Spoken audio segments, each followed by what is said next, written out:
Well, I'm sure Jim would think it was lovely to see everyone here today, albeit with a common sense of loss. Oh, I'm not complaining.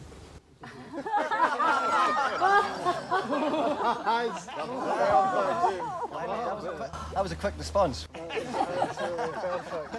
Oh my God. Gratitude for our friendship. Here to play gratitude for our friendship with Jim and to celebrate how his life so richly enhanced our own lives. Although we all love Jim and knew him very well, his origins remain semi-mysterious. I'll illuminate the best I can. Jim was born James Millen Morrice on 29th of November 1946 and grew up on a farm in Clackmannanshire. I've been told that's a real place. I need to Google it, right? Clackmannanshire. I'll now quote Jim's friend Carol. I'm sorry I can't give much info on Jim's earlier life. He became part of our family in the early 70s as he played at the Sunday jazz afternoons at the long since demolished wee hotel my mum and dad had in Bonnybridge and stayed with us like an extra big brother. I don't mean he was extra big, probably.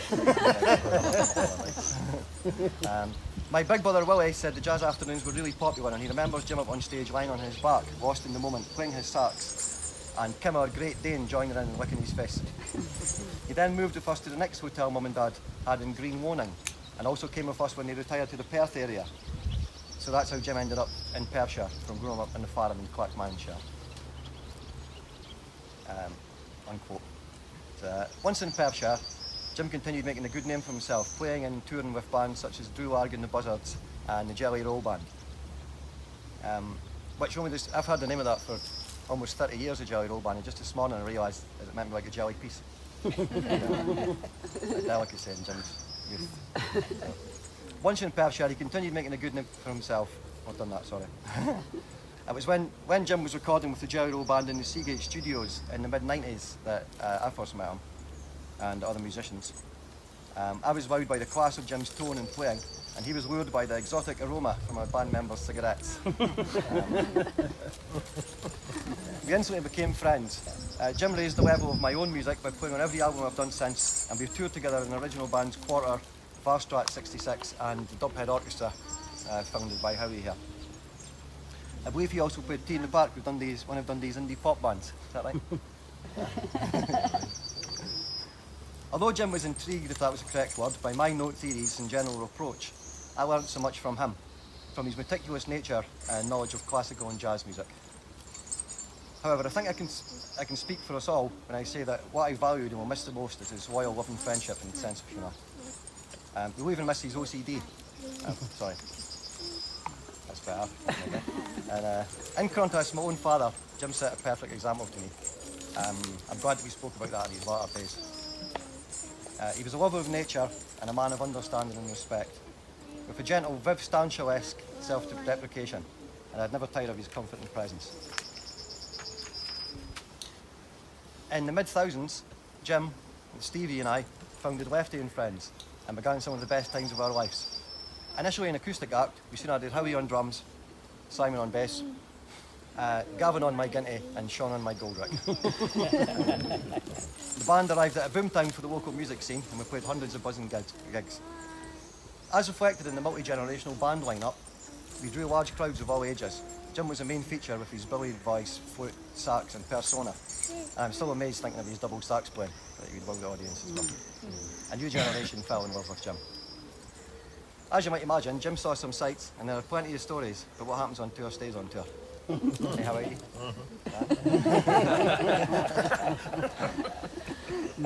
I'll look at it, Howie. It's always Howie. He's embarrassed, you can't tell. Jim's last public performances were at my late night band jams, Lefty's Cafe Wawa. Jim was a much loved regular and gained a further new generation of fans amongst the teenage beatniks who frequent the club. Last spring, lockdown hadn't long begun when Jim broke the shocking news of his diagnosis to me. He sent a video of him playing a few sax melodies he'd created, asking if I could do some arrangements of them. Knowing there was no time to spare, I began straight away and called some musicians. My serial saviour and friend Scotty Donald here dropped everything to instantly provide drums to the highest standard for Jim's music. As we progressed into the glorious summer, we were buzzing to hear the album grow. Jim started to doubt his diagnosis, saying that he felt great and had one of the best summers of his life. I could see he was losing weight, and that suggested otherwise, right? When the album was finished, our friends Mike and Alf Brown mastered it, again from the goodness of their hearts. The album was announced in late summer, along with news of his diagnosis. The feedback from the music was excellent, but nothing compared to the massive outpouring of love and good wishes towards Jim. Jim told me that he was genuinely touched and overwhelmed. I never knew so many people loved me so much, he said. Then, tragically, Jim's beloved cat Squeaky died. Squeaky and Jim had been constant companions since Squeaky had arrived unannounced many years ago and chose Jim as his family. The loss of Squeaky seemed to hasten Jim's demise. On the evening of November the 27th last year, Jim called me to say he'd been taken into hospital, but just for an assessment, and he'd probably be back home. He said to give him the weekend to settle in and come visit on Monday. On Sunday, the hospital's probably saying I'd better come now. Jim was conscious. He never had the stem to speak, but he could move his eyes and squeeze my hand very slightly. For a few hours I spoke to him, played his album to him and played the sitar to him gently, as he'd asked me to do in his final weeks when long conversations had become too taxing for him. In the evening, the nurses came and said that he needed more pain relief and would lose consciousness. I said my last goodbye and left to find it was a beautiful night with a huge full moon rising above Jim's room, as indeed it's a full moon today. Jim was reconciled with his departure, and his only hope that he could remain dignified until the end. This he did gracefully. We're now here on an impromptu recording that Jim and I done on a blazing hot and very happy day last summer, and we return Jim and Squeaky to their much loved Mother Nature.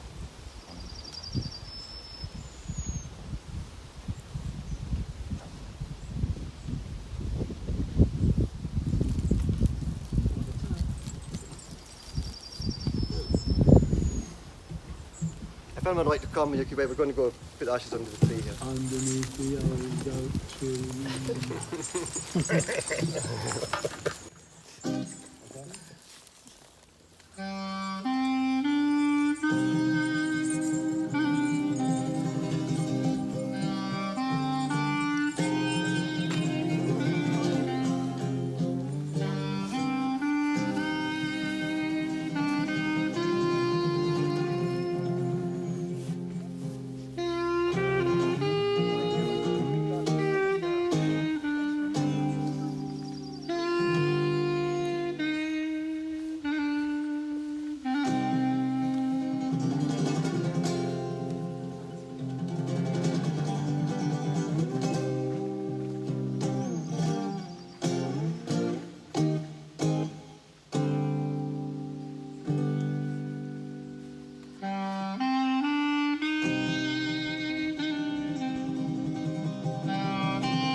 When you're ready. I know you're hungry. You've been awfully good. You've been awfully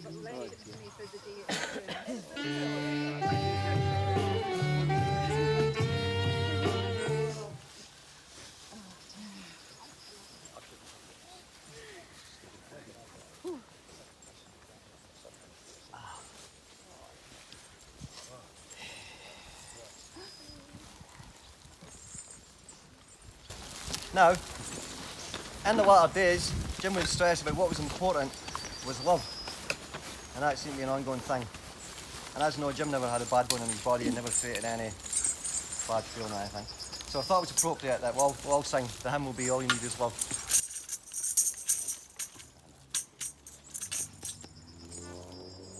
Excuse the Chinese lady when my microphone comes. Oh no. Bluetooth device is ready to pair. The Bluetooth device is connected successfully.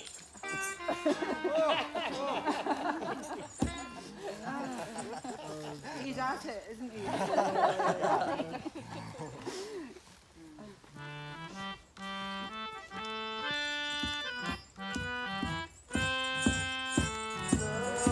love, love, love,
All you need is love, love. Love is all you need. All you need is love. All you need is love. All you need is love, love. Love is all you need. Love is all you need. Love is all you need. Love is all you need. Love is all you need. Love is all you need. Love is all you need. Without you, yeah, yeah, yeah. Without you, yeah, yeah, yeah. Without you, yeah, yeah, yeah. Without you, yeah, yeah, yeah. Without him, yeah, yeah, yeah.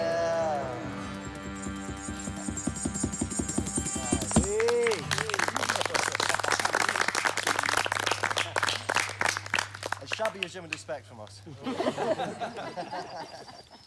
Not so shabby. Not too shabby, man. No.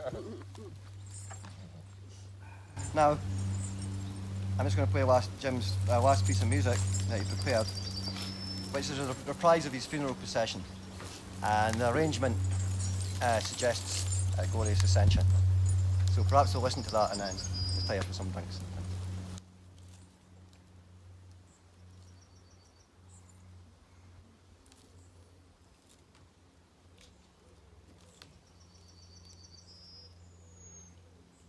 Bring out a ganja for Jim. Just thinking that you should burn one. Yeah. Hey.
Sound of here. Okay, so we'll go over there, yeah? We're going to set up here, right? Might as well just now, man, yeah. Come back and jam up. We need to go there from the hole.